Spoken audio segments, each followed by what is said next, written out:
Debt isn't just a financial issue, it is a leadership issue. It blurs your vision, weakens your voice, steals your sleep and confidence, and eventually erodes your capacity to lead with clarity, weakening your values. What if there is a different way?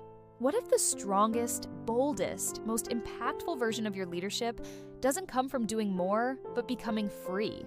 This book isn't just about paying off debt, although we will also discuss that topic.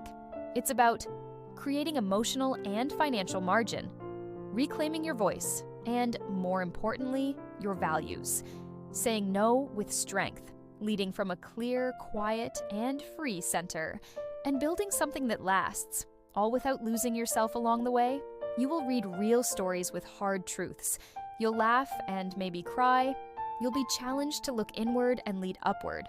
Best of all, you'll be equipped not just to fix numbers on a spreadsheet, but to rise into the kind of leader your life, your family, and your mission deserve.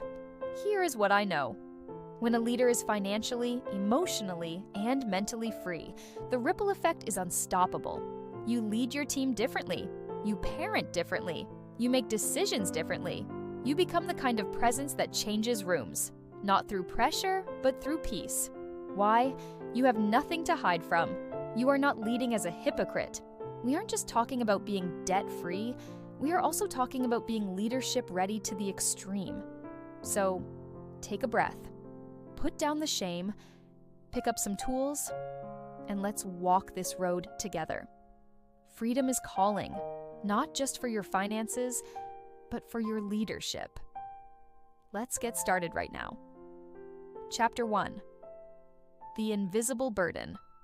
How Debt Erodes Confidence and Vision. 1. Leading while drowning. Marcus was a very respected team leader in a growing nonprofit organization. His board saw his confidence, and he was always composed. To his staff, he was an inspiring and focused leader. However, Marcus carried $38,000 in credit card debt, a drained savings account, and student loans that had ballooned after he had continuously deferred their payments. Each morning, as he prepared to lead staff meetings or pitch donors, his mind would wander hopelessly. How will I cover rent this month? If I mess this up, I lose my job. Then what? Can they tell I am panicking on the inside? No one knew. Of course, Marcus intended to keep it that way. The pressure continued to creep silently. He began avoiding crucial decisions. He said yes to projects he should have declined. Marcus overpromised to clients and underdelivered to the most important people in his life, his family. His leadership, once crisp, creative, and anchored, grew reactive and disjointed. Debt didn't just weigh on his finances, it distorted his leadership voice in every aspect of his life. Marcus wasn't weak or dishonest, he was attempting to lead while silently drowning. 2. The hidden cost of debt in leadership. Debt isn't just numbers on a balance sheet. It is a narrative, a source of stress, and a distraction. Debt is a tax on your energy and vision, and it steals your peace right from underneath you. In leadership, you are continuously expected to make wise, forward-looking decisions. Unfortunately, when debt gets heavy, it pulls you into survival mode. It traps you in short-term thinking. It tells your brain, you are not safe. Fix it now. Here's what happens when debt becomes the invisible burden behind a leader's smile. Risk tolerance shrinks. You avoid innovation because you can't afford failure. Vision narrows. You make decisions based on next week instead of next year. Trust erodes, not just from others, but deep from within yourself. People-pleasing creeps in.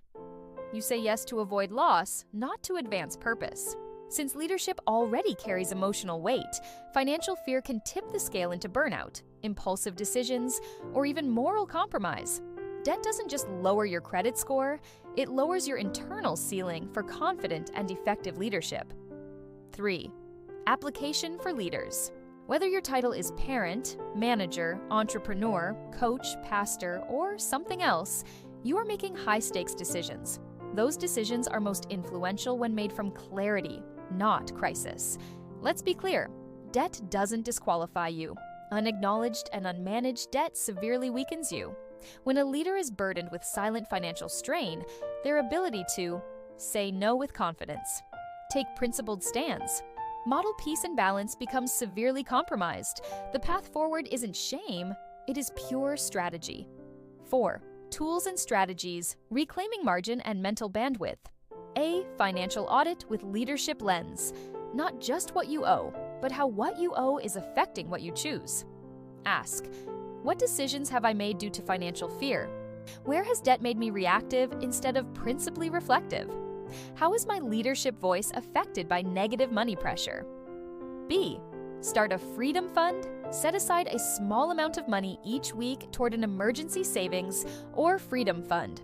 I call this the Freedom Fund because it allows you to handle minor emergencies without affecting other bills or your debt reduction budget. Initially, you should fund the Freedom Fund to $1,500. Funding the Freedom Fund is the very first thing you need to do within the first 30 days. C.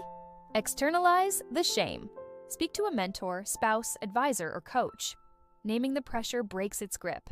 Now is an ideal time to hire a coach and establish a productive working relationship. Isolation feeds fear. However, connection fuels clarity. 5. Reflection. Questions. 1. What weight have I been silently carrying that might be affecting my leadership? 2. In what ways has debt, or fear of it, shaped my recent decisions? 3. What would be possible in my leadership if I had no financial anxiety? 4. Who could I invite on my journey that would help toward financial clarity? Quote, you cannot cast vision when your soul is stuck in survival.